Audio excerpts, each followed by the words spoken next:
Economy की series class 9th में second chapter संसाधन के रूप में लोग हम देखने वाले हैं। और पहले अध्याय में हमने देखा था पालमपुर की कहानी। पालमपुर एक गांव था, उसकी कहानी देखी थी। आज हम संसाधन के रूप में लोग इसके बारे में चर्चा करेंगे। तो संसाधन के रूप में लोग यानी किसी भी देश की जो जनता है, जनसंख्या है, यदि उसकी एजुकेशन पे, उसकी हेल्थ इंफ्रास्ट्रक्चर पे या उसको प्रशिक्षण देके, उसको ट्रेंड करके आप एक मानव पूंजी में बदल सकते हो। सबसे बड़ी बात, यदि आप उसको नहीं पढ़ाते लिखाते हो, उसकी स्वास्थ्य पे आप नहीं ध्यान देते हैं या उसको ट्रेनिंग नहीं, किसी चीज़ की ट्रेनिंग नहीं देते हैं, तो वो एक बोझ बन जाएगा भारत की या किसी देश की अर्थव्यवस्था पे। तो यहाँ पे अगर आप किसी व्यक्ति, किसी बच्चे पे या देश की जनसंख्या में अच्छा स्वास्थ्य, अच्छी एजुकेशन और उसको वेल ट्रेनिंग देते हैं किसी भी पर्टिकुलर फील्ड में, तो वो इस देश के लिए काफ़ी कुछ कर सकता है। एक देश के लिए जो है वो परिसंपत्ति बन जाता है। तो हमारे इस चैप्टर में यही चीज़ें देखने वाले हैं कि किस प्रकार से हम मानव पूंजी में अगर कुछ इन्वेस्ट कर दें, उनके एजुकेशन में, हेल्थ में, उनकी ट्रेनिंग में, तो वह हमारे देश के लिए जो है काफ़ी अच्छा योगदान देते हैं। और इसका सबसे अच्छा उदाहरण क्या है? हरित क्रांति। ठीक है, चलिए आगे देखते हैं। संसाधन के रूप में लोग वर्तमान उत्पादन कौशल और क्षमताओं के संदर्भ में किसी देश के कार्यरत लोगों का वर्णन करने का एक तरीका है। उत्पादन, ये जो उत्पादक होता है, पहलू की दृष्टि से जनसंख्या पर विचार करना सकल राष्ट्रीय उत्पाद यानी जीएनपी के सृजन में उनके योगदान की क्षमता पर बल देता है। ठीक है, जीएनपी क्या है हम इसको देखेंगे नेक्स्ट। तो चलिए देखते हैं। यहाँ पे दूसरे संसाधनों की भांति ही जनसंख्या भी एक संसाधन ही है। मैंने बात की थी अभी संसाधन के बारे में।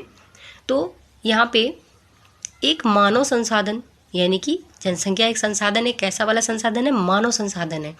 यह विशाल जनसंख्या का एक सकारात्मक पहलू है जिसे प्रायः उस वक्त अनदेखा कर दिया जाता है जब हम इससे नकारात्मक पहलू को देखते हैं, जैसे भोजन, शिक्षा, स्वास्थ्य सुविधाओं की जनसंख्या तक पहुंच से संबंधित समस्याओं पर विचार करते समय।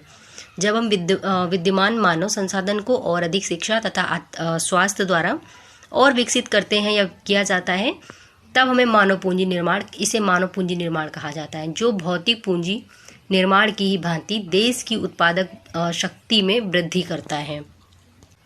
देखिए, ये बच्चे कुछ बात कर रहे हैं, मानव संसाधन क्या है या क्या यह भूमि अथवा श्रम के समान है? तो ये लड़का कह रहा है यह उससे भी अधिक है। मानव संसाधन जो है उससे भी अधिक है।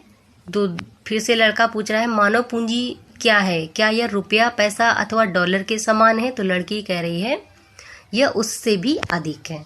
ठीक है, तो मानव पूंजी में निवेश, देखिए मानव पूंजी में निवेश, ये जो लाइन है इसको नोट कीजिएगा। मानव पूंजी में निवेश यानी किसी व्यक्ति में, किसी बच्चे में निवेश करना। निवेश किस, ये नहीं है कि पैसा खर्च कर देना, उस पर पैसा इन्वेस्ट कर देना। देखिए, निवेश करना मतलब क्या है? शिक्षा पे, प्रशिक्षण पे, स्वास्थ्य सेवा के द्वारा आप भौतिक पूंजी की ही भांति प्रतिफल प्रदान करते हैं, यानी फीडबैक मिलती है हमको।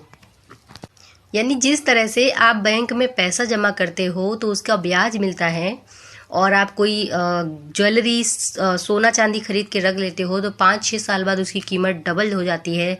ज़मीन खरीद के रख लेते हो तो उसकी कीमत बढ़ती रहती है। इसी प्रकार से मानव पूंजी होती है, यानी कि मानव के ऊपर अगर आप इन्वेस्ट करोगे, उसको काबिल बनाओगे, तो यह आपको फ्यूचर में काफ़ी ज़्यादा अच्छा फीडबैक देने वाला है। तो यहाँ पे इसी चीज़ को समझाने की कोशिश की गई है। तो अब आगे हम देखते हैं इसमें।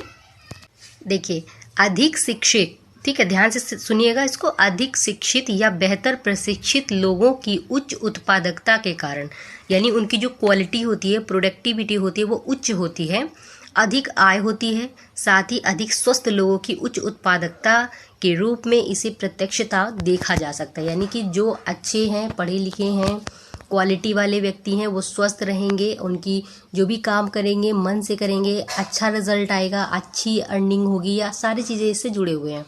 देखिए, एक मैप में बताया गया है, यही मानव पूंजी है। क्या मानव पूंजी है? देखिए यहाँ पे देखिए, सबसे पहले मैप में तो एक डॉक्टर है, ठीक है, एक संसाधन के रूप में लोग, ये एक टीचर हैं।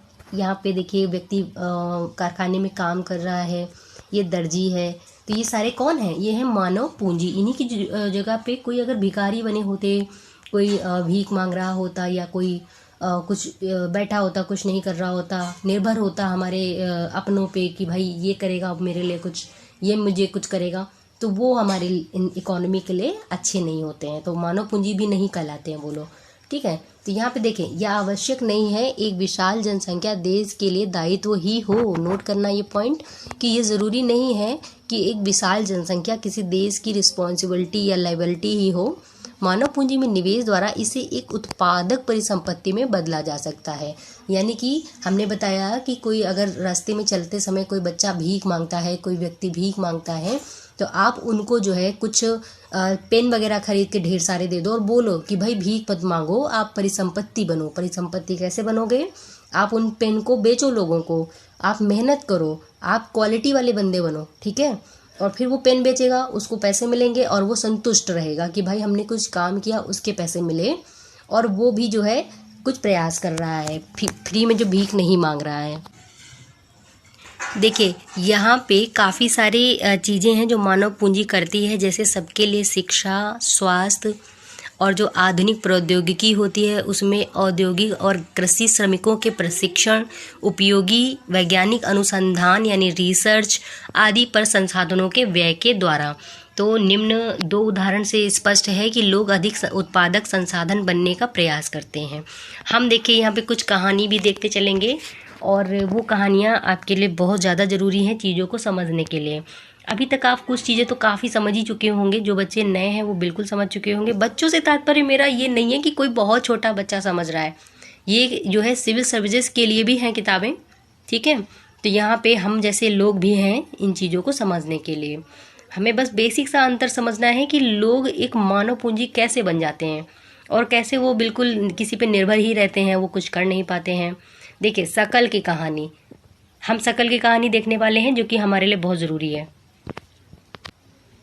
अगर आपको लगता है कि मैं बहुत स्लो बोल रही हूँ तो आप YouTube से जाके स्पीड तेज कर लो। ओके, चलिए देखिए, दो मित्र हैं विलास और शकल।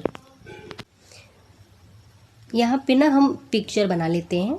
दो मित्र हैं, एक है विलास और एक है शकल। ठीक है, तो शकल और विलास दोनों एक ही गांव में रहते हैं। गांव का नाम है सेमापुर, और शकल की आयु जो है वो 12 वर्ष है। शकल की आयु जो है वो 12 वर्ष है, और उसकी माँ शीला जो है वो घर का काम देखती थी। उसके पिता बूटा चौधरी खेत में काम करते थे। ठीक है, शकल के पिता जो है खेत में काम करते थे।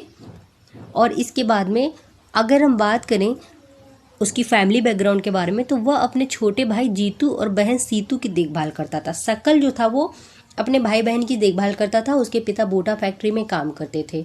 ठीक है, उसके चाचा श्याम ने मैट्रिक की परीक्षा पास की थी। ठीक है, श्याम ने मैट्रिक यानी 10th की परीक्षा पास की थी, लेकिन वह घर में बेकार बैठे हुए हैं क्योंकि उन्हें नौकरी नहीं मिली। बूटा और शीला चाहते थे कि उनका बेटा शकल पढ़े लिखे, यानी जो ये लड़का है ए वाला, ये पढ़े लिखे। ठीक है, और उस पर गांव के स्कूल के नाम लिखवाने के लिए जोर देते थे, पर जिसमें उसने शीघ्र प्रवेश पा लिया। उसने पढ़ना शुरू किया और उच्चतर माध्यमिक की परीक्षा पास कर ली। उसके पिता ने उसे अपनी पढ़ाई जारी रखने के लिए राजी कर लिया। उन्होंने शकल के लिए कंप्यूटर व्यवसायिक कोर्स के अध्ययन के लिए कर्जा लिया। ठीक है, ये जो ए है, इनके पिता ने कंप्यूटर के लिए कर्ज लिया। और क्या कि वो काफ़ी प्रतिभाशाली थे पढ़ने में। शकल जो थे वो काफ़ी प्रतिभाशाली थे पढ़ने में, शुरू से ही पढ़ाई में काफ़ी इंटरेस्ट था उनको। तो उसने बड़ी लगन और उत्साह से अपना कोर्स कंप्लीट किया, और कुछ समय के पश्चात उसे एक प्राइवेट फर्म में नौकरी मिल गई। उसने एक नए प्रकार के सॉफ्टवेयर को डिज़ाइन भी किया, और इस सॉफ्टवेयर से वह अपनी बिक्री बढ़ाने में हेल्प उसकी हो रही है। उसके बॉस ने क्या किया, उसकी सेवाओं से प्रसन्न होकर उसको क्या दिया, पदोन्नति दे दी, यानी कि प्रमोट कर दिया। अब हम बात करते हैं विलास की स्टोरी के बारे में। ठीक है, ये जो बी वाला बंदा है इसकी बात करते हैं, विलास की स्टोरी के बारे में। तो देखिए यहाँ पे मैं ऐसे समझाने की कोशिश करेंगे। विलास की कहानी क्या है कि विलास जो है 11 वर्ष के हैं, शकल 12 वर्ष के थे, और विलास जो है ये 11 साल के हैं। तो विलास 11 वर्ष के एक लड़के हैं और यह शकल के ही गांव में रहते हैं।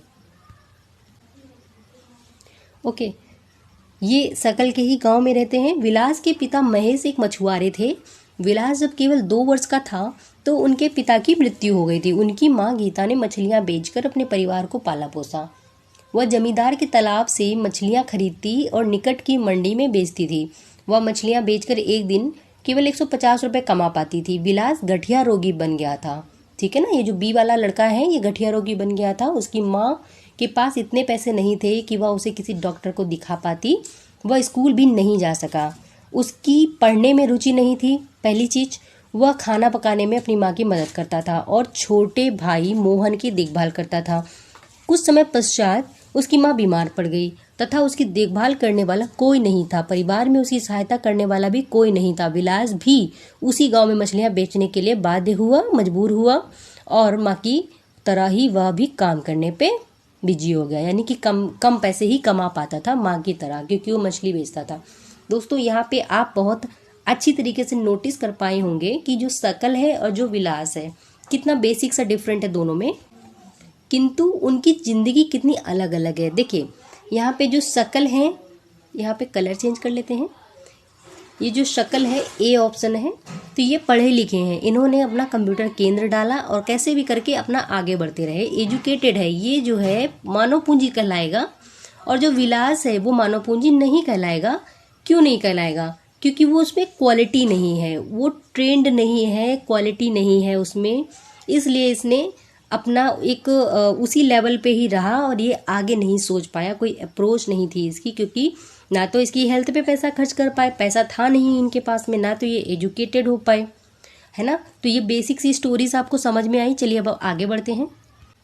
देखिए फ्रेंड्स, एक चीज़ और बता दें आपको, स्वस्थ, देखिए उच्च आय जब होती है, जब ज़्यादा पैसे आते हैं, उच्च आय होती है, तो न केवल अधिक शिक्षित और अधिक स्वस्थ लोगों को लाभ होता है, बल्कि समाज को भी अप्रत्यक्ष तरीके से लाभ होता है। क्यों? क्योंकि अधिक शिक्षित या अधिक स्वस्थ जनसंख्या का लाभ उन लोगों तक भी पहुंचता है जो स्वयं प्रत्यक्ष रूप से उतने शिक्षित नहीं हैं या उतनी स्वास्थ्य सेवाएं उन्हें प्रदान नहीं की गई हैं। वास्तव में मानव पूंजी एक तरह से अन्य संसाधनों जैसे भूमि, भौतिक पूंजी आदि से श्रेष्ठ है, क्योंकि मानव संसाधन भूमि और पूंजी का उपयोग कर सकता है। भूमि और पूंजी अपने आप उपयोगी नहीं बन सकते हैं। मान लीजिए कोई कंप्यूटर रखा हुआ है, तो कंप्यूटर को मानव ही तो चलाएगा, ना कि कंप्यूटर मानव को चलाएगा। ये बात आपको समझ में आई? तो अनेक दशकों से भारत में विशाल जनसंख्या को एक परिसंपत्ति की तरह एक दायित्व माना जाता रहा है। कई साल ऐसे, देखिए कई साल हो गए जब मानव जनसंख्या जो थी वो बस देश के लिए बोझ थी, परिसंपत्ति नहीं थी वो। ठीक है, तो उसकी जिम्मेदारियां और लोगों पे थी। जैसे हमने विलास की कहानी देखी थी। अब हम इन दोनों व्यक्तियों, यानी कि हमने जब सकल और विलास की जो स्टोरी पढ़ी, इन दोनों व्यक्तियों के अध्ययनों से हमने क्या देखा? हमने देखा कि सकल स्कूल जाता था जबकि विलास स्कूल नहीं गया। देखिए इन्हीं स्टोरी से आप समझ जाएंगे, बाकी बहुत ज़्यादा बताने की जरूरत नहीं भी है। ठीक है, सकल जो थे वो शारीरिक रूप से हष्ट पुष्ट और स्वस्थ थे, उसे बार बार डॉक्टर के पास जाने की जरूरत नहीं पड़ती थी। विलास गठिया रोगी थे तथा उन्हें डॉक्टर के पास जाने के साधन ही नहीं थे उनके पास। सकल ने कंप्यूटर से डिग्री प्राप्त की थी। सकल को एक फर्म में नौकरी भी मिल गई थी। विलास वहीं काम करते थे जहाँ उनकी माँ काम करती थी। उनकी माँ की तरह ही परिवार को पालने पोसने के लिए वो बहुत कम पैसे कमा पाता था, है ना। तो सकल के मामले में कई वर्षों की शिक्षा ने उसके श्रम की गुणवत्ता को बढ़ाया। तो आपको समझ में आया कि एजुकेशन कितनी इम्पोर्टेंट है। ठीक है, तो इससे उसकी कुल उत्पादकता में वृद्धि हुई। कुल उत्पादकता देश की समृद्धि में योगदान देती है। बहुत जरूरी लाइन है ये। ठीक है, कुल उत्पादकता में जब हमारी वृद्धि होती है तो हम अपने देश की कुल उत्पादकता में जो है वृद्धि करते हैं। ठीक है, और इसके बाद में हाँ हम नेक्स्ट देखते हैं। बदले में व्यक्ति को वेतन मिलता है या फिर उसके पसंद का जो है पसंद के किसी दूसरे रूप में प्रतिफल मिलता है, यानी फीडबैक मिलता है। विलास को उसके जीवन के आरंभिक भाग में कोई शिक्षा या स्वास्थ्य सेवा नहीं मिल सकी। वह अपनी माँ की भांति ही मछलियाँ बेचकर जीवन यापन करता था, इसलिए वह अपनी माँ की तरह ही अकुशल श्रमिक का वेतन पाता था। ठीक है, देखिए यहाँ पे देखते हैं, एक बच्चा भी जिसकी शिक्षा और स्वास्थ्य पर निवेश किया गया है ठीक है ना। यानी कोई भी बच्चा जिसकी शिक्षा या स्वास्थ्य पे निवेश किया गया है भविष्य में उच्च आय और समाज को बृहद योगदान के रूप में अधिक प्रतिफल देगा या दे सकता है। या देखा जाता है कि शिक्षित माँ बाप अपने बच्चों की शिक्षा पर अधिक पैसा खर्च करते हैं, अधिक निवेश करते हैं। ऐसा क्यों होता है? क्योंकि उन्होंने स्वयं भी शिक्षा के महत्व को अनुभव किया होता है।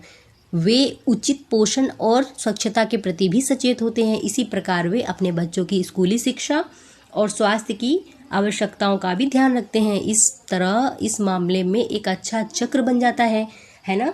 चक्र की बारी आएगी तो निर्धनता में बहुत अच्छी तरह से समझाएंगे, लेकिन याद रखना ये सारे चैप्टर एक दूसरे से कहीं ना कहीं रिलेट करेंगे।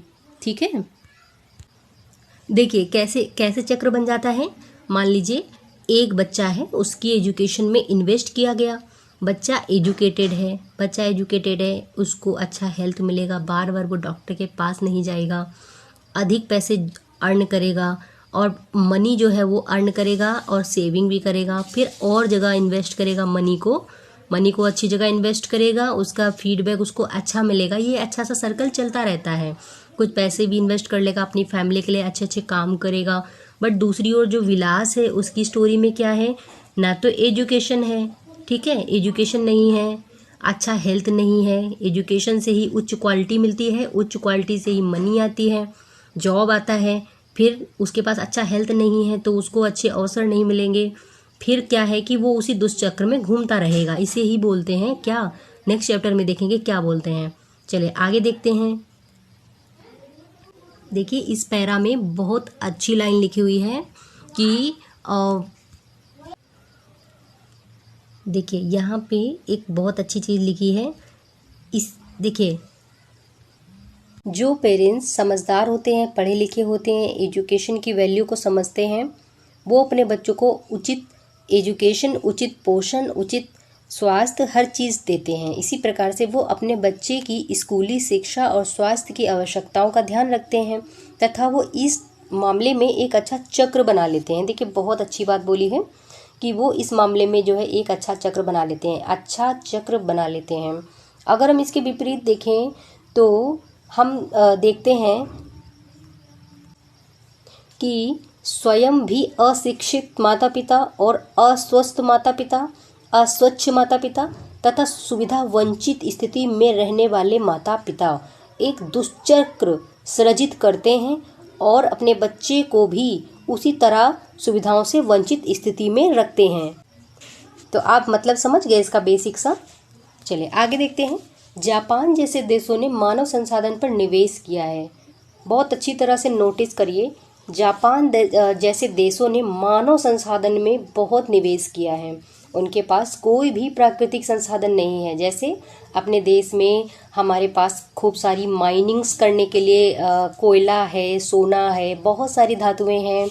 इनफैक्ट हमारे पास काफ़ी सारी चीज़ें हैं, किंतु जापान एक ऐसा कंट्री है जो कि चारों तरफ से पानी से घिरा हुआ है, समुद्र से घिरा हुआ है, यानी महासागर से, और उनके पास में ऐसा कोई विशेष संसाधन नहीं है कि वो खनन करके काफ़ी सारी सोना चांदी निकाल लें या अमीर बन जाएं। तो उन्होंने क्या करा, उन्होंने अपनी जनसंख्या पे ही निवेश कर डाला। कैसे निवेश किया? उन्होंने उनकी एजुकेशन पे, अच्छी हेल्थ पे, छोटे छोटे बच्चों छोटी छोटी क्लासेस से ही ट्रेनिंग देनी स्टार्ट कर दी, अलग अलग सेक्टर्स में, अलग अलग फील्ड में। तो यह विकसित धनी देश है। कौन? जापान। वे अपने देश के लिए आवश्यक प्राकृतिक संसाधनों का आयात करते हैं, ठीक है, जो इम्पोर्टेंट संसाधन होते हैं उनका आयात करते हैं। और कैसे धनी विकसित बने, उन्होंने लोगों में विशेष रूप से शिक्षा और स्वास्थ्य के क्षेत्र में निवेश किया। जो व्यक्ति स्वस्थ रहेगा, ठीक है, और एजुकेटेड है प्लस स्वस्थ है, तो वो बार बार बीमार नहीं पड़ेगा। अगर वो बीमार नहीं पड़ेगा तो वो अच्छा ट्रेनिंग ले सकता है किसी भी एक अच्छे फील्ड में, और फिर उस ट्रेनिंग के थ्रू वो बहुत अच्छे अच्छे कार्य अपने देश की तरक्की के लिए कर सकता है। तो उन लोगों ने भूमि और पूंजी जैसे अन्य संसाधनों का कुशल उपयोग किया है। किन्होंने? जापान के लोगों ने। इन लोगों ने जो कुशलता और प्रौद्योगिकी विकसित की है, उसी से ये देश धनी और विकसित बने। समझ में आया आपको? चले आगे देखते हैं। एक बहुत ही अच्छी चीज़ देखते हैं यहाँ पे, पुरुषों और महिलाओं के आर्थिक क्रियाकलाप में देखते हैं। देखिए, विलास और शकल की तरह लोग विभिन्न क्रियाकलापों में संलग्न हैं, लगे हुए हैं तरह तरह के कार्यों में। हमने देखा कि विलास मछलियाँ बेचता है और सकल को एक फर्म में नौकरी मिल गई थी। विभिन्न क्रियाकलापों को 3 प्रमुख क्षेत्रकों में बांटा जाता है। बहुत अच्छा इम्पोर्टेंट ये जो है टास्क है, और इन जो क्रियाओं को बांटा जाता है तो इनको 3 प्रकार से बांटा जाता है। कौन कौन सी क्रियाएं होती हैं? तो देखिए, ये जो क्रियाएं होती हैं इनको 3 फील्ड में बांटेंगे, प्राथमिक, द्वितीयक और तृतीयक। ठीक है, प्राथमिक, द्वितीयक और तृतीयक। अब हम देखते हैं कि प्राथमिक क्षेत्र के अंतर्गत क्या क्या आता है। तो यहाँ पे हम देखते हैं जो प्राथमिक क्षेत्रक होते हैं, देखिए प्राथमिक जो क्षेत्रक होते हैं उनके अंतर्गत आता है आपका कृषि, कृषि के बाद वानिकी, वानिकी का मतलब चले बताते हैं थोड़ी देर में। इसके बाद आता है पशुपालन, मत्स्य पालन, मुर्गी पालन, खनन, उत्खनन, ये सारी चीज़ें। फिर बात करते हैं द्वितीयक सेक्टर में क्या क्या आता है। तो इसमें आता है विनिर्माण, विनिर्माण, विनिर्माण मतलब इंफ्रास्ट्रक्चर की चीज़ें, जैसे बिल्डिंग बनना, हॉस्पिटल बनना, कोई चीज़ बनना, ठीक है, कोई भी चीज़ बनना, इसको बोलते हैं विनिर्माण। तीसरे सेक्टर में क्या आता है? देखिए, तीसरे सेक्टर में आता है व्यापार, व्यापार के बाद आपका आता है परिवहन, संचार यानी कि कम्युनिकेशन। फिर आता है बैंकिंग, बैंकिंग के बाद बीमा, एजुकेशन यानी शिक्षा, स्वास्थ्य, स्वास्थ्य के साथ साथ पर्यटन, पर्यटन के साथ साथ और भी जरूरी सेवाएं, यानी जो सेवा सेक्टर है वो तीसरी क्षेत्रक में आता है। प्राथमिक जो क्षेत्रक है उसमें आता है कृषि, कृषि के अलावा वानिकी, पशुपालन, मुर्गी पालन, मत्स्य पालन और जो भी खनन उत्खनन होते हैं।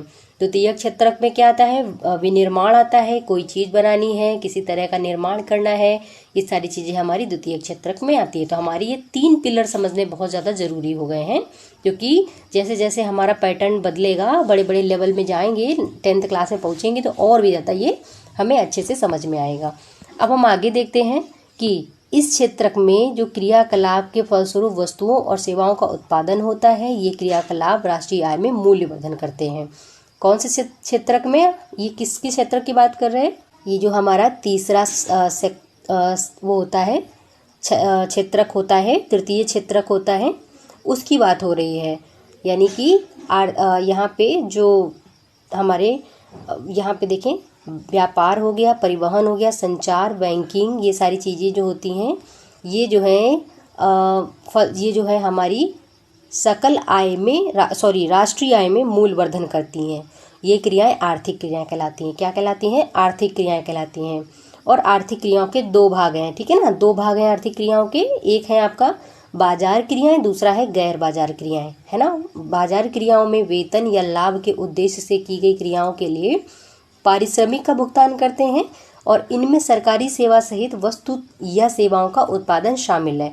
और गैर बाजार जो क्रियाएं हैं, ठीक है, गैर बाजार की जो क्रियाएं हैं इसमें क्या है, एक मिनट यहाँ से फिर से देखिए।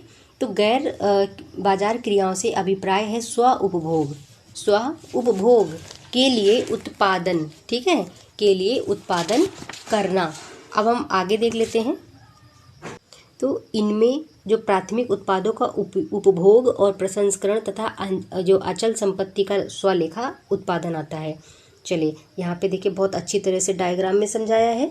जो हमारा ऊपर वाला सीन है ये है हमारा प्राथमिक क्षेत्र, ठीक है, कृषि वगैरह का। सेकंड में हमारा उद्योग है, इंडस्ट्री है, और थर्ड में हमारी सेवाएं हैं, ठीक है। अब हम आगे देखते हैं, नेक्स्ट में देखते हैं। तो यहाँ पे कुछ क्रियाकलाप दिया है, ये हम बाद में या आप अपनी बुक में देखिएगा। तो ये हालांकि क्रियाकलाप काफ़ी इम्पोर्टेंट है, जिसके जरिए हम समझ सकते हैं हर चीज़ को। यानी कि अपने निवास क्षेत्र के निकट स्थित किसी गांव अथवा कॉलोनी में जाएं, आपसे कह रहा है, जाएं अथवा कॉलोनी के लोगों द्वारा किए जाने वाले विभिन्न क्रियाकलापों को देखें, ये हमसे बता रहे हैं। अगर ये संभव नहीं है तो पड़ोसियों से पूछिए कि उनका व्यवसाय क्या है, उनके काम को आप 3 क्षेत्रकों में किस तरह से क्षेत्रकों में रखेंगे। तो ये बता रहे हैं कि लोगों के कामों को पूछिए और उस हिसाब से डिवाइड कीजिए वो किस क्षेत्र में काम करते हैं। देखिए, ऐतिहासिक और सांस्कृतिक कारणों से परिवार में महिलाओं और पुरुषों के बीच श्रम का विभाजन होता है। आमतौर पे महिलाएं घर के कामकाज देखती हैं और पुरुषों में जो पुरुष होते हैं खेतों में काम करते हैं। सकल की माँ शीला खाना बनाती थी, बर्तन साफ करती थी, कपड़े धुलती थी, घर की सफाई करती थी और अपने बच्चों की देखभाल करती थी। सकल के पापा क्या करते थे, बूटा खेतों में काम करते थे। पापा का नाम था बूटा और वो खेतों में काम करते थे। उपज को बाजार में बेचते हैं और परिवार के लिए धन कमाते हैं। तो शीला परिवार के पालन पोषण के लिए जो सेवाएं प्रदान करती थी, बहुत इंपॉर्टेंट पॉइंट है कि जो वो घर के काम से जो सेवा प्रदान करती थी उसके लिए उसको कोई भुगतान नहीं मिलता था, कोई पेमेंट नहीं मिलता था। और बूटा क्या करते थे, वो धन कमाते थे जिसे वह परिवार के पालन पोषण में खर्च करते थे। परिवार के लिए दी गई सेवाओं के बदले महिलाओं को कोई भुगतान नहीं दिया जाता। इनकी सेवाओं को राष्ट्रीय आय में नहीं जोड़ा जाता है। ठीक है, इन्हें नहीं जोड़ा जाता है। और विलास की माँ गीता मछली बेचकर आय कमाती थी। इस तरह महिलाओं को उनकी सेवाओं के लिए तब भुगतान मिल जाता है जब वे श्रम बाजार में प्रवेश करती हैं। क्या समझे आप, जब तक महिलाएं श्रम बाजार में प्रवेश करके काम नहीं करेंगी उनको उनका पारिश्रमिक नहीं मिलेगा। घर में काम करने से पारिश्रमिक नहीं मिलेगा, किंतु वो श्रम बाजार में अगर इंटर करती हैं तो उनको उनका भुगतान किया जाएगा।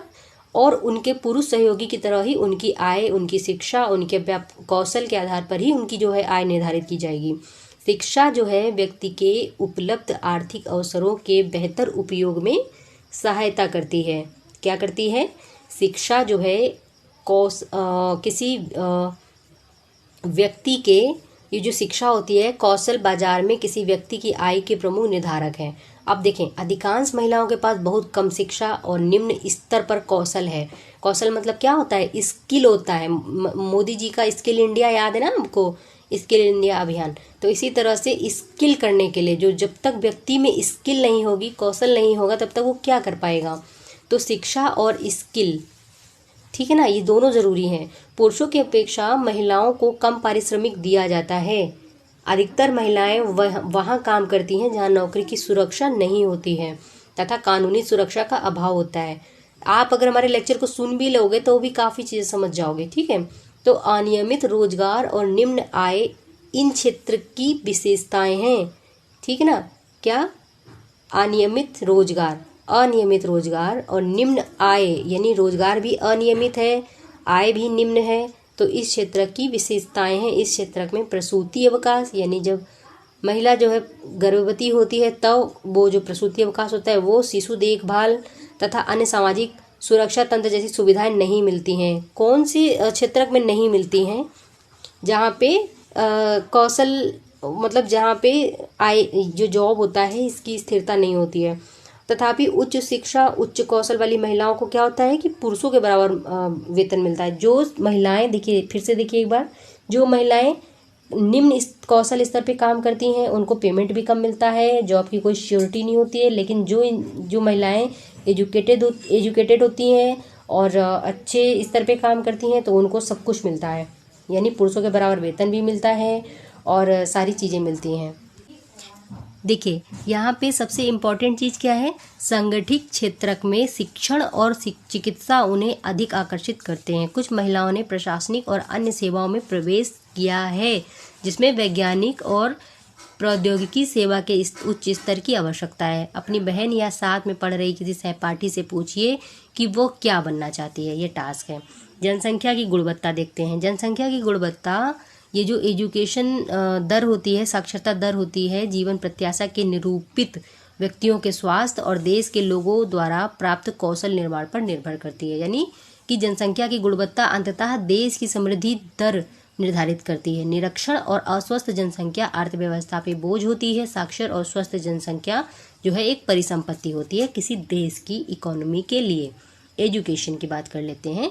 तो अपने जीवन के आरंभिक वर्षों में सकल की शिक्षा ने बाद के वर्षों की अच्छी नौकरी और अच्छे वेतन के रूप में उसको फल दिया। हमने देखा कि सकल के विकास के लिए शिक्षा एक महत्वपूर्ण आगत था। इसने उसके लिए एक नए क्षितिज खोले, नई आकांक्षाएं दी और जीवन के मूल्य विकसित किए। ना केवल आगे देखते हैं सकल के लिए बल्कि उनके समाज के लिए विकास में भी विकास में भी शिक्षा का योगदान है। यह राष्ट्रीय आय और सांस्कृतिक समृद्धि में वृद्धि करती है और प्रशासन की कार्यक्षमता बढ़ाती है। ठीक है, आगे देखते हैं क्या है इसमें।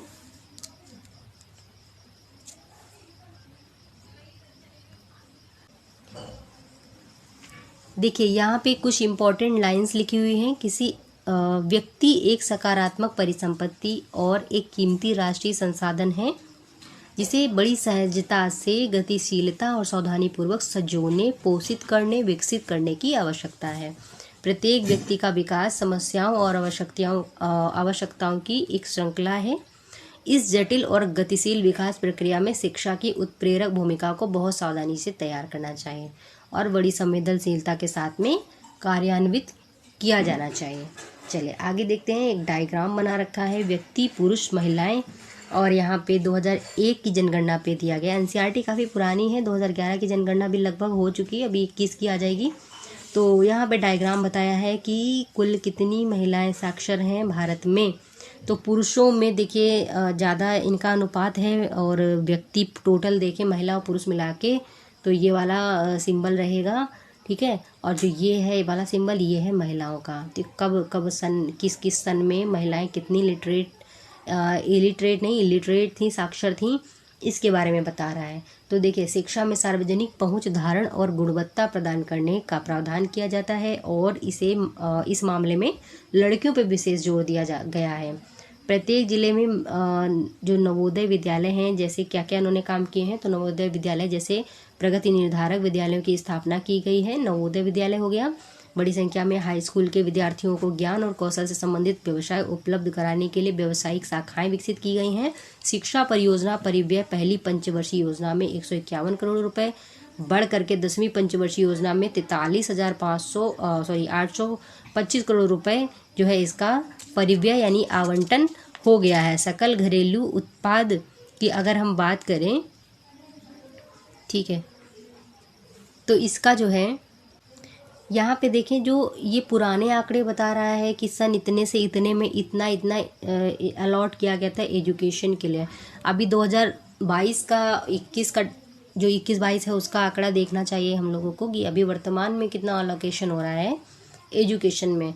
तो ये सारी चीज़ें हैं यहाँ पे, और हमने इस चीज़ को स्किप कर देना है क्योंकि हमारे लिए इम्पोर्टेंट नहीं, बस एक आंकड़ा मिलेगा कि हाँ भाई इतने टाइम पे एजुकेशन पे इतना गवर्नमेंट ने खर्च किया था। अब हम यहाँ पे ये देख लेते हैं कि जो और भी उपाय किए गए हैं कि चीज़ें जो है एजुकेशन की दिशा में चलाई गई हैं। जैसे अभी हमने देखा था कि यहाँ पे देखिए सबसे पहले 2010 की प्राथमिक शिक्षा प्रदान करने की दिशा में देखिए सर्व शिक्षा अभियान चलाया गया है, ठीक है। इसमें राज्य और स्थानीय सरकारों का प्राथमिक शिक्षा सार्वभौमिक लक्ष्य को प्राप्त करने के लिए समुदाय की सहभागिता के साथ देखिए यहाँ पे राज्य भी हैं, समुदाय भी हैं तथा केंद्र सरकार भी है। और इसी के साथ साथ जो है सेतु पाठ्यक्रम चलाया गया था, सेतु पाठ्यक्रम। फिर स्कूल लौटो शिविर एक कार्यक्रम चलाया गया था। नवोदय वाला विद्यालय का मैंने पहले ही बता दिया आपको। और कक्षा में उपस्थिति को बढ़ावा देने के लिए बच्चों के धारण और उनकी पोषण स्थिति में सुधार करने के लिए दोपहर का भोजन भी स्टार्ट किया गया था, ठीक है ना। तो इन सारी चीज़ों से भारत में जो शिक्षित लोग हैं उनकी नीतियों में उनकी जनसंख्या में काफ़ी वृद्धि हो रही इन नीतियों के द्वारा। और जो 10वीं योजना थी, है ना, उस योजना अवधि के अंत तक उच्च शिक्षा में 18 से 23 जो वर्ष तक की आयु थी उसमें नामांकन में 6% तक वृद्धि हो गई, 6 से 9 के आसपास में, ठीक है। तो अभी तो आपका योजना नहीं अब आती है, नीति आयोग आ गया उनकी जगह पे। तो ये सारी चीज़ें हैं जिससे बच्चों में जो उनकी एजुकेशन है, उनकी रणनीति है, उसकी गुणवत्ता है, उनमें वृद्धि हो रही है। राज्यों में जो काफ़ी सारे चेंजेस हो रहे हैं, और जो एजुकेशन है इसमें दूर दूर के बच्चे आते हैं, अपना इंटरेस्ट जगाते हैं, ठीक है। तो ये सारी चीज़ें हैं, गवर्नमेंट के द्वारा काफ़ी सारे काम किए गए थे। और हम ये देख लेते हैं इस चार्ट में कि किस सन में कितने उसमें जो है स्टूडेंट बढ़े, विद्यार्थी बढ़े, यानी कि, और जो आपके एजुकेटर हैं यानी कि जो टीचर हैं, यूनिवर्सिटीज़ हैं और कॉलेजेस हैं, ये बढ़े, ठीक है। तो देखिए 1950 से 51 में हमारे देश में जो है 750 महाविद्यालय थे, 30 विश्वविद्यालय थे और 2,63,000 स्टूडेंट थे तथा 24,000 शिक्षक थे। तो अब तो ये 1999 तक का आंकड़ा है, लेकिन वर्तमान की स्थिति और भी अच्छी है ना। तो कैसे कैसे यहाँ पे ये हमारे सेक्टर बढ़ रहे हैं, ठीक है। अब हम अगला देखते हैं। देखिए स्वास्थ्य की बात करते हैं यहाँ पे हम। देखिए, फर्म का उद्देश्य लाभ को अधिकतम करना है। क्या आप सोचते हैं कि कोई भी फर्म ऐसे व्यक्तियों को रोजगार देने के लिए प्रेरित करेगी जो स्वास्थ्य जो है खराब हो उनका, तथा जो है स्वस्थ श्रमिकों के बराबर वो काम ना कर पाएँ? तो ऐसे श्रमिकों को कोई फर्म क्यों अलाउ करेगी? किसी व्यक्ति का स्वास्थ्य उसे अपनी क्षमता को प्राप्त करने और बीमारियों से लड़ने की ताकत देता है ना।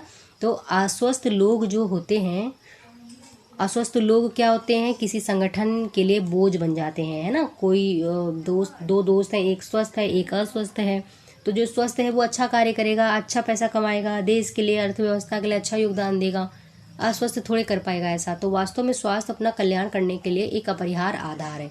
इसलिए जनसंख्या की स्वास्थ्य स्थिति को सुधारना किसी भी देश की पहली प्राथमिकता होती है। ठीक है, हमारी राष्ट्रीय नीति का लक्ष्य भी जनसंख्या के अल्प सुविधा प्राप्त वर्गों पर विशेष ध्यान देते हुए स्वास्थ्य सेवाओं, परिवार कल्याण तथा पौष्टिक सेवा तक इनकी पहुंच को बेहतर बनाना है। बहुत पुरानी एनसीईआरटी है, उस हिसाब से ये अपने आंकड़े दिखा रही है। तो पिछले 5 दशकों में भारत ने सरकारी और निजी क्षेत्रों में प्राथमिक, द्वितीयक और तृतीयक सेवाओं में जो है अपेक्षित एक विस्तृत स्वास्थ्य आधारित संरचना और जनशक्ति का निर्माण किया है। ठीक है, यहाँ पे हमें एक छोटा सा डायग्राम मिलेगा और हमारी जो शिशु मृत्यु दर है, मातृ मृत्यु दर है, ये सारी चीज़ें, जीवन प्रत्याशा है, इनके बारे में बताया है। तो देखिए, ये तो हमारा पुराना आंकड़ा है और अगर हम अपने नए और लेटेस्ट आंकड़े की बात करें तो वो करंट का एक टॉपिक हो जाएगा। तो यहाँ पे अभी वर्तमान में शिशु मृत्यु दर कितनी है, मातृ मृत्यु दर कितनी है और टोटल ये सारी चीज़ें हमें यहाँ पे देखने को मिलेंगी। तो इसको हम स्किप कर देते हैं क्योंकि ये हमारे लिए उपयोगी नहीं है। बस एक बताया है कि इस तरीके से ये सब चीज़ें हैं। ठीक है, और यहाँ पे एक आंकड़ा और है हमारा, जो राष्ट्रीय स्वास्थ्य नीति 2002 का है। तो हमें 2002 से कुछ नहीं सीखना है, बस एक मोटा मोटा आइडिया ले लेना है कि किस तरह से चीज़ें होती हैं। तो देखिए, 2002 की बात कर रहे हैं तो यहाँ पे 1951, 1981 और 2002 में कितना अंतर आया कि कितने कितने यहाँ पे बिस्तर थे, डॉक्टर थे, नर्स कर्मी थे, औषधालय थे यानी अस्पताल थे, तथा उपकेंद्र, प्राथमिक स्वास्थ्य केंद्र थे और सामुदायिक स्वास्थ्य केंद्र थे। तो ये बताया है, बढ़ोतरी हुई है इस पे। उसके बाद हम बात कर लेते हैं बेरोजगारी के बारे में, काफ़ी इम्पोर्टेंट मुद्दा है। ठीक है, देखिए, बेरोजगारी, सकल की माँ शीला, ये सकल वही थे जिन्होंने पढ़ाई करी थी, स्टडी करी थी। सकल की माँ शीला अपने घरेलू कामकाज और बच्चों की देखभाल तथा खेती के काम में अपने पति बूटा की मदद करती थी। सकल का भाई जीतू और बहन सीतू अपना समय खेलने और घूमने में गुजारते थे। क्या आप शीला या जीतू सीतू को बेरोजगार कह सकते हैं? यदि नहीं तो क्यों? देखिए, सकल के भाई बहन छोटे थे, वो बेरोजगार नहीं थे, लेकिन बेरोजगारी उस समय विद्यमान कही जाएगी जब प्रचलित मजदूरी की दर पर काम करने के लिए इच्छुक लोग रोजगार नहीं पा सकते। शीला की रुचि अपने घर के काम, बाहर के काम करने में नहीं है। जीतू और सीतू बहुत ही छोटे हैं, उनकी गिनती श्रम शक्ति की जनसंख्या में नहीं हो सकती है और ना ही जीतू, सीतू और शीला को बेरोजगार कहा जाएगा। ठीक है, तो श्रम बल जनसंख्या में वे लोग शामिल किए जाते हैं जिनकी उम्र 15 से 59 वर्ष है। ठीक है, श्रम बल में ये 15 से 59 जो वर्ग के लोग हैं, इनको शामिल किया जाएगा। सकल के भाई बहन इन वर्ग में नहीं आते, उन्हें बेरोजगार नहीं कहा जा सकता। सकल की माँ परिवार के लिए काम करती हैं, इनको भी बेरोजगार नहीं कहा जा सकता। वो अपने घर के बाहर जाकर परिश्रमिक करने के लिए इच्छुक नहीं है, उसे भी बेरोजगार नहीं कहा जाएगा। सकल के दादा दादी, नाना नानी, जिनका इसमें वर्णन नहीं है, उन्हें भी बेरोजगार नहीं कहा जाएगा। भारत के संदर्भ में ग्रामीण और नगरीय क्षेत्रों में बेरोजगारी है, तथापि ग्रामीण और नगरीय क्षेत्रों में बेरोजगारी की प्रकृति में काफ़ी अंतर है ना। देखिए, ग्रामीण जो बेरोजगारी है उसमें मौसमी बेरोजगारी, प्रच्छन्न बेरोजगारी है। नगरीय बेरोजगारी में लगभग शिक्षित बेरोजगारी है। ठीक है, नगर में यानी शहरों में। मौसमी बेरोजगारी तब होती है जब लोग वर्ष के कुछ महीनों में रोजगार प्राप्त ना करें। कृषि आश्रित लोग आमतौर पे इसी तरह की समस्या से जूझते हैं। मौसमी बेरोजगारी होती है कि हाँ, इतने साल में सिर्फ इतने से इतने महीने में ही वर्क मिलेगा, काम मिलेगा, अदरवाइज वो बेरोजगार रहेंगे। इसे बोलते हैं मौसमी बेरोजगारी। वर्ष में कुछ व्यस्त मौसम होते हैं जैसे बुआई, कटाई, निराई और गहाई। तो कुछ विशेष महीनों में कृषि पर आश्रित लोगों को और अधिक काम नहीं मिल पाता। अब प्रच्छन्न बेरोजगारी की बात कर लेते हैं। तो इसके अंतर्गत लोग नियोजित प्रतीत होते हैं, उनके पास भूखंड होता है, वहाँ उन्हें काम मिलता है। तो ऐसा प्रायः कृषिगत कामों में होता है, यानी कि काम ऐसा होगा कि चलो खेती करनी है और उसमें परिवार के 7 से 8 सदस्य जो है लगे पड़े हैं पूरा। पारिश्रमिक कितना मिल रहा है। अगर वहाँ पे सिर्फ इन लोगों की जगह पे मात्र जो है 2 लोग भी अगर लगेंगे तो भी उतना ही काम होगा, लेकिन पूरे मेंबर लगे हुए हैं, तो इसको बोलते हैं प्रच्छन्न बेरोजगारी। यानी 3 लोग अतिरिक्त हैं, जिनमें 2 की जरूरत थी उसमें 3 और हैं, ठीक है। और प्रोडक्शन उतनी होनी है जितनी 2 लोगों में होनी उतनी 6 लोगों में होनी, इसको बोलते हैं प्रच्छन्न बेरोजगारी। अब शहरी क्षेत्रों के मामले में शिक्षित बेरोजगारी एक सामान्य परिघटना बन चुकी है। कैसे? मैट्रिक यानी कि 10th, स्नातक यानी BA यानी ग्रेजुएशन, और जो है स्नाकोत्तर यानी कि पोस्ट ग्रेजुएशन। डिग्रीधारी अनेक युवा बेरोजगार हैं, जॉब पाने में असमर्थ हैं। और एक अध्ययन से यह भी बात सामने आई है कि मैट्रिक की तुलना में BA यानी कि ग्रेजुएशन और पोस्ट ग्रेजुएशन वाले अधिक बेरोजगार हैं। यानी इनकी जो आंकड़ा है वो काफ़ी बढ़ा हुआ है। एक विरोधाभासी जनशक्ति स्थिति सामने आई है और कुछ विशेष श्रेणियों में जनशक्ति के आधिक्य के साथ ही कुछ अन्य श्रेणियों में जनशक्ति की कमी विद्यमान है, ठीक है। तो यहाँ पे हम देखते हैं एक और तकनीकी अर्हता प्राप्त लोगों के बीच बेरोजगारी है, तो दूसरी ओर आर्थिक समृद्धि के लिए आवश्यक तकनीकी कौशल की कमी है। बेरोजगारी से जनशक्ति संसाधन की बर्बादी होती है। फिर से देखिए, बेरोजगारी से जनशक्ति यानी कि जन शक्ति संसाधन की बर्बादी होती है, यानी लोगों की। और जो लोग अर्थव्यवस्था के लिए परिसंपत्ति होते हैं, बेरोजगार के कारण दायित्व में बदल जाते हैं। यानी कि वो देश के लिए काफ़ी कुछ कर सकते थे, लेकिन अभी क्या है कि वो खुद ही निर्भर हो गए लोगों पे। अब युवकों में निराशा और हताशा की भावना होती है और लोगों के पास अपने परिवार का भरण पोषण करने के लिए पर्याप्त मुद्रा नहीं होती है। शिक्षित लोगों के साथ में जो कार्य करने के इच्छुक होते हैं और सार्थक रोजगार प्राप्त करने में समर्थ नहीं है, वह एक बड़ा सामाजिक अपव्यय है। बेरोजगारी से आर्थिक बोझ में वृद्धि होती है। क्या हुआ? बेरोजगारी से आर्थिक बोझ में वृद्धि होती है। यानी कि मान लीजिए किसी घर में 10 लोग हैं और 2 ही काम कर रहे हैं, 8 लोग ऐसे बैठे हुए हैं, तो फिर क्या होगा कि आर्थिक बोझ बढ़ेगा।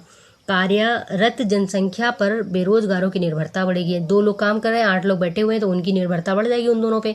तो किसी व्यक्ति और साथ ही साथ समाज के जीवन की गुणवत्ता पर भी इसका बुरा प्रभाव पड़ता है। किसी परिवार को मात्र जीवन निर्वाह स्तर पर रहना पड़ता है तो उसके स्वास्थ्य स्तर पे एक आम गिरावट आती है और स्कूल प्रणाली से अलगाव में वृद्धि होती है, यानी वो अपने आप को स्कूल से अलग कर लेता है। इसलिए किसी अर्थव्यवस्था के समग्र विकास पर बेरोजगारी का अहितकर प्रभाव पड़ता है। बेरोजगारी में व्यक्ति जो होता है बेरोजगारी में वृद्धि मंदीग्रस्त अर्थव्यवस्था का सूचक है। बेरोजगारी में जो वृद्धि होती है वो मंदीग्रस्त अर्थव्यवस्था का सूचक है और संसाधनों की बर्बादी भी होती है। उन्हें उपयोगी ढंग से नियोजित किया जा सकता था। अगर लोगों को संसाधन के रूप में प्रयोग नहीं किया जा सका तो वे स्वाभाविक रूप से अर्थव्यवस्था के लिए दायी तो बन जाएंगे, ना कि परिसंपत्ति, यानी वो उसके लिए कुछ कर नहीं पाएंगे, निर्भर हो जाएंगे। चलिए आगे देख लेते हैं। देखिए, सांख्यिकी रूप से भारत में बेरोजगारी की दर निम्न है। बड़ी संख्या में अगर हम देखें तो बड़ी संख्या में निम्न आय और निम्न उत्पादकता वाले लोगों की गिनती नियोजित लोगों में की जाती है। वे पूरे वर्ष काम करते प्रतीत होते हैं, लेकिन उनकी क्षमता और आय के हिसाब से उनके लिए पर्याप्त नहीं। यानी लगता है कि वो काम कर रहे हैं और कमा रहे हैं, लेकिन वो पर्याप्त नहीं है। वे काम तो कर रहे हैं, लेकिन ऐसा लगता है कि वे काम उन पे थोपे गए हैं, इसलिए क्योंकि वो काम उनके पसंद के नहीं है। वो चाहते तो अपने पसंद के काम कर सकते थे। गरीब लोग बेकार नहीं बैठ सकते हैं, तो वो किसी न किसी काम में जुड़ जाते हैं, चाहे वो कितनी भी। फिर से यहाँ पे देखते हैं, देखिए गरीब लोग होते हैं कुछ भी काम करने लग जाते हैं, चाहे वो उनकी कितनी भी अर्निंग हो जाए, तो मतलब कम से कम में वो लग जाते हैं, तो अपनी इस कमाई से वो किसी तरह जीवन निर्वाह कर पाते हैं। इसके अतिरिक्त प्राथमिक क्षेत्रक में स्वरोजगार एक विशेषता है। प्राथमिक क्षेत्रक में स्वरोजगार एक विशेषता है, यानी स्वरोजगार, हमें किसी पे निर्भर नहीं रहना है, हमें खुद का एक रोजगार स्टार्ट करना है, खुद का, ठीक है। यद्यपि सभी लोगों की आवश्यकता नहीं होती है, फिर भी पूरा परिवार खेतों में काम करता है। स्वरोजगार में जैसे खेत वगैरह हो गए। तो इस तरह कृषि क्षेत्र में प्रच्छन्न बेरोजगारी होती है, लेकिन जो भी उत्पादन होता है पूरा परिवार हिस्सेदारी होती है। खेत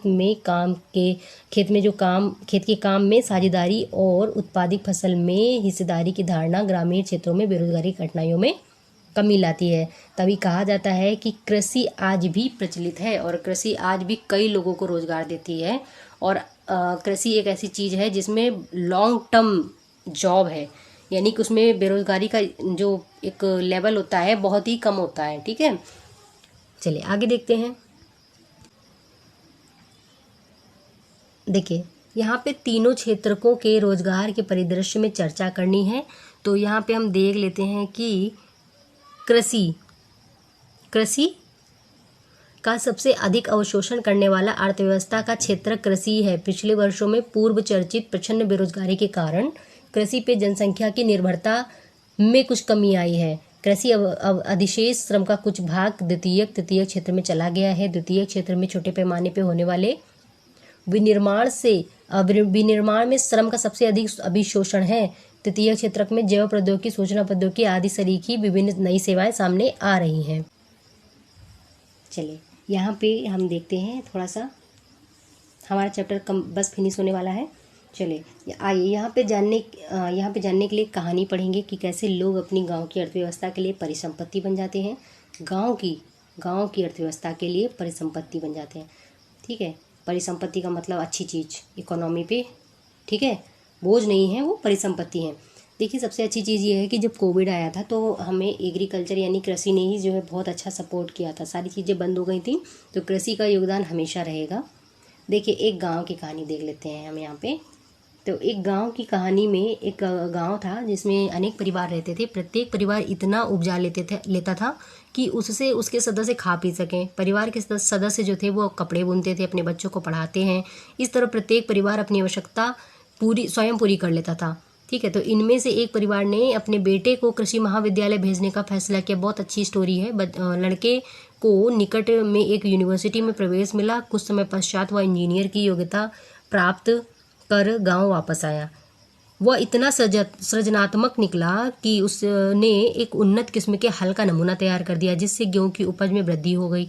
इस तरह गांव में एग्रो इंजीनियरिंग का एक नया फॉर्म काम जो है सृजित हुआ और वहीं उनकी पूर्ति हुई। बस गांव के उस परिवार ने अपनी अधिशेष फसल निकट के गांव में बेच दी जिससे उन्हें अच्छा लाभ हो गया और वो आपस में बांट लिया पैसे को। इस सफलता से प्रेरित होकर कुछ अन्य गांव के मेंबर्स ने भी यही काम किया। वे अपने बच्चों के लिए बेहतर भविष्य चाह रहे थे। उन्होंने पंचायत से एक गांव में स्कूल खोलने के लिए अनुरोध किया और पंचायत को विश्वास दिलाया कि वे अपने बच्चों को स्कूल भेजेंगे। पंचायत ने सरकार की मदद से एक स्कूल खोला। निकट के कस्बे से एक शिक्षक की नियुक्ति की गई। इस गांव के सभी बच्चे स्कूल जाने लगे। कुछ समय पश्चात गांव के परिवार जो है एक लड़की को जो है सिलाई प्रशिक्षण दिलाया। वह अब गांव के सभी लोगों के लिए कपड़े सिलने लगी क्योंकि सभी लोग अच्छे ढंग से कपड़े सिले पहनना पसंद करते थे। इस तरह दर्जी का भी एक नया काम सृजित हो गया। तो इसका एक और सकारात्मक प्रभाव हुआ कि किसान थे, ठीक है, तो किसानों का कपड़े खरीदने के लिए दूर जाना पड़ता था तो अब वो टाइम भी बचने लग गया, है ना। तो यहाँ पे थोड़ा सा और बचा हुआ है। देखिए 2 स्टोरीज और हैं छोटी छोटी सी। किसान खेतों में अधिक समय लगाने लगे थे इसलिए उपज बढ़ गई थी। यह समृद्धि का प्रारंभ था। किसानों के पास उपभोग से अधिक वस्तुएं थीं। अब वे उत्पादन उन लोगों को बेच सकते थे जो उनके गांव के बाजार में आते थे। समय के साथ वह गांव जहां प्रारंभ में किसी नए काम का औपचारिक रूप से कोई अवसर नहीं था, वहां पे देखिए कौन कौन आ गया। शिक्षक आया, दर्जी आया, एग्रो इंजीनियर आया, अन्य तरह के लोगों से परिपूर्ण हो गया। एक साधारण गांव की कहानी जहां मानव पूंजी के उठते स्तर ने उसे जटिल और आधुनिक आर्थिक क्रियाकलाप थे उनके स्थल के रूप में विकसित कर दिया। तो कैसे जो है लोगों ने अपने गाँव को इतना समृद्ध बनाया। चलिए सारांश देख लेते हैं। आपने देखा कि शिक्षा और स्वास्थ्य के समान आगतें किस प्रकार लोगों को अर्थव्यवस्था के लिए परिसंपत्ति बनाने में सहायता करती हैं। इस अध्याय में अर्थव्यवस्था के तीनों क्षेत्रों में होने वाली आर्थिक क्रियाओं के विषय में चर्चा की गई है। हमने बेरोजगारी से जुड़ी समस्याओं के बारे में भी पढ़ा। अंततः अध्याय एक गांव की कहानी के साथ समाप्त होता है जिसमें पहले कोई रोजगार नहीं था, बाद में वहां पे रोजगार के अनेक अवसर उत्पन्न हो गए। कुछ प्रश्न हैं। संसाधन के रूप में लोग से आप क्या समझते हैं, ठीक है। फिर अगला है मानव संसाधन भूमि और भौतिक पूंजी जैसे अन्य संसाधनों से कैसे भिन्न है। मानव पूंजी निर्माण में शिक्षा की क्या इम्पोर्टेंस है, शिक्षा की क्या भूमिका है। मानव पूंजी निर्माण में स्वास्थ्य की क्या भूमिका है। किसी व्यक्ति के कामयाब जीवन में स्वास्थ्य की क्या भूमिका है। ये सारे प्रश्न प्राथमिक, द्वितीयक, तृतीयक क्षेत्र किस प्रकार विभिन्न आर्थिक क्रियाएं संचालित करते हैं या की जाती हैं, और ये सारे इम्पोर्टेंट जो क्वेश्चन हैं ये सब का उत्तर आप चाहें तो लिख सकते हैं और बहुत ज़रूरी हैं ये सारे। तो चलिए नेक्स्ट वीडियो में हम आपको अगले चैप्टर में मिलेंगे। तब तक के लिए जय हिंद। और हाँ, चैनल को सब्सक्राइब ज़रूर कर देना।